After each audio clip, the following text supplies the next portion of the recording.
മലയാള സിനിമയ്ക്ക് ഇപ്പോൾ നല്ല കാലമാണ്. ലോക ഹൃദയപൂർവ്വമൊക്കെ വലിയ രീതിയിൽ പ്രേക്ഷക സ്വീകാര്യത നേടി നിൽക്കുകയാണ്. അതിനിടയിലേക്കാണ് വള വരുന്നത്. വളയുടെ ഒരു പ്രത്യേകത വെയ്ഫാറർ തന്നെയാണ് ഡിസ്ട്രിബ്യൂട്ട് ചെയ്യുന്നത്. അപ്പോൾ വള കാണാനായിട്ട് വരുന്ന പ്രേക്ഷകരുടെ ഒരു എക്സ്പെക്ടേഷൻസ് എന്തൊക്കെയായിരിക്കണം?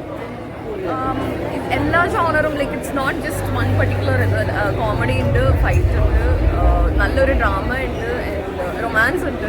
സോ എല്ലാ എലമെൻസും കൂടിയുള്ള ഒരു മൂവിയാണ്. അപ്പം it's more I think less than 2 hours 15 minutes എന്നേ ഉള്ളൂ.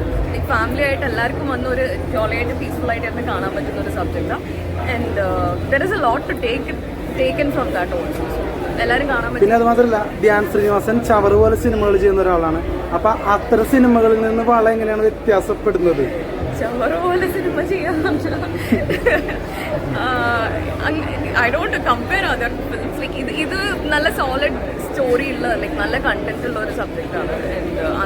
നന്നായി എക്സിക്യൂട്ടും ചെയ്തിട്ടുണ്ട്. ഡെഫിനറ്റ്ലി ബാക്കിയുള്ള സിനിമയിൽ ഇത് ഡിഫറെന്റ് ആയിരിക്കും. പിന്നെ മാമനല്ലൊക്കെ അഭിനയിച്ചിട്ടില്ലേ, നല്ലൊരു ഡബിങ് ആർട്ടിസ്റ്റും അല്ലേ? അപ്പൊ ഈ സിനിമയിലെ കോൺട്രിബ്യൂഷൻ എങ്ങനെയാണ്? വള സിനിമയിൽ എന്തായിരുന്നു കോൺട്രിബ്യൂഷൻ?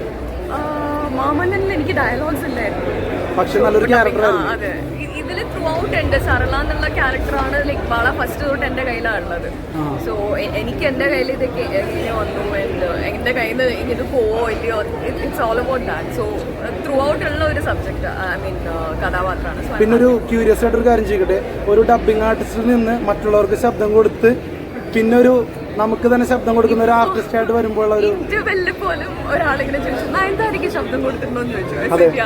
അത് തോന്നി എനിക്ക് എന്ന് പറയുമ്പോൾ ഒരു ഹാപ്പി മൊമെന്റും ആണ്. ബട്ട് എനിക്ക് തന്നെ എന്റെ വോയിസ് ചേരുന്നില്ലേ, വേറെ ആൾക്കാരെ ഓർമ്മ വരുന്നുണ്ടോ എന്നുള്ളൊരു ക്വസ്റ്റ്യൻ ഓൾസോ. അങ്ങനെ ഒരു ടെൻഷൻ വരാറുണ്ട് മറ്റുള്ളവർക്ക് ചെയ്തിട്ട്? പിന്നെ ചെറിയൊരു ടെൻഷൻ ഉണ്ട്, എന്റെ ശബ്ദം കമന്റ്സ് ഇങ്ങനെ കേൾക്കുമ്പോൾ. സോ ടെൻഷൻ അല്ല, ലൈക്ക് അതിൽ നിന്ന് മാറ്റി എന്താ പഠിക്കാൻ പറ്റുക എന്നുള്ളത് വിശ്വസിക്കുമ്പോൾ. ഓക്കെ, മലയാളത്തിലാണോ തമിഴിലാണോ സജീവമാകാൻ താല്പര്യം?